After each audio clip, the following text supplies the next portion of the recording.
Hey there, welcome to LSAT Demon Daily. I'm Erik Johansson, a teacher with LSAT Demon. That's Nathan Fox, co-founder of LSATdemon.com and the weekly podcast, Thinking LSAT. This question came to us via the Ask button. Excellent. So this is one of our students. Could be a free student, could be all the way up to a live student. We treat all Ask button requests the same. This is just a student who's writing in to get some help. I'm sure our team responded via email, but we're going to respond here as well. It says, I have a general question. I have heard in live classes that some teachers recommend trying to read each sentence of the stimulus once, slowly, to eliminate rereading. I find that when I do that, I tend to forget what was happening in prior sentences, no matter how slow I go. Do you have any advice on what you would do if you were in my position in your own practice? Do you find yourself rereading sentences, or do you do it in one go? Thanks. Not only am I rereading sentences, I'm rereading bits of sentences, rereading words. If I don't get it the first time through, I'm going to stop and figure it out before I move on, for the most part. Yeah. The one thing I'm not going to do is I'm not going to reread the whole passage. I'm not even going to reread a whole paragraph. I'm going to read most of it once.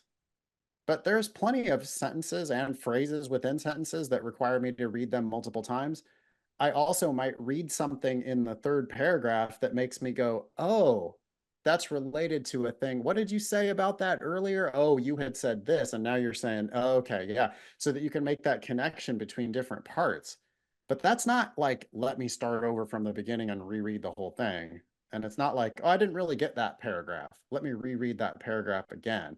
That's, I think, the thing that LSAT teachers are trying to get you to avoid. But I wouldn't be so technical about it that you're going to read every sentence one time.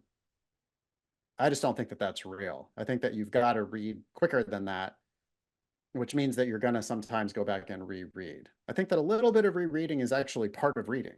Yeah. What do you think about this problem of forgetting what you've read in Well, previous I can see sentences? how that would happen for sure. If you're like so locked in, focused on one sentence without thinking about the bigger picture, you get these silos on. Yeah. We don't want a siloed reading. We want a broad, constructive reading where every sentence builds on the sentence before it, and you're looking down the road the whole time. You're thinking like, okay, so where are you going with this? I see where you've gone. I'm going to try to like extrapolate now a vector for this. Where are you taking us? What do I think you're going to say next? And I'm constructing meaning as I go, Mm-hmm. rather than like, okay, I read that sentence, let me put that sentence away and then go into this next sentence. No, they're they're continuing a story. You have to follow their story. Yeah, I was going to say the same thing about predicting, Yeah. which I think is a huge part of reading. Is just, oh, they said this. I wonder where they're going with that. Yeah. I don't think that's a very sensible point. How are they going to back that up? Or I don't really know what's going on. Or, oh, I see what they're starting to do. I bet they're going to say this thing later. I think that's a huge part of connecting the pieces and finding the bigger picture. Because either way, so if you predict what's coming next, one of two things is going to happen. Either you were right about it or you were wrong about it. But either way, the reaction that you have when you discover whether you were right or wrong, it'll be like, oh, sweet, I was right. Now I'm remembering that previous thing. Or, Yeah. oh, whoa, I was not right about this. How interesting. Either Oh, way, you're totally. connecting to the text better. You're having like a personal, Yep. emotional reaction to what you're reading. It's great. Yep. It does not matter if your predictions are right. It Hmm. matters a lot, though, whether you're making those predictions at all, because frequently they will be right, which then makes it easier to read and reinforces your understanding. You kind of understood before they ever even got there.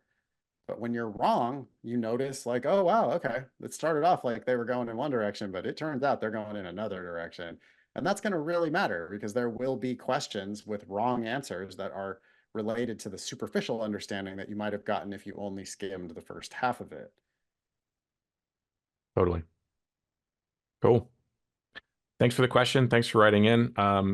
Those of you listening, let us know if you have your own thoughts or tips on how you remember or how you connect with what you read as you go. Email daily at lsatdemon.com.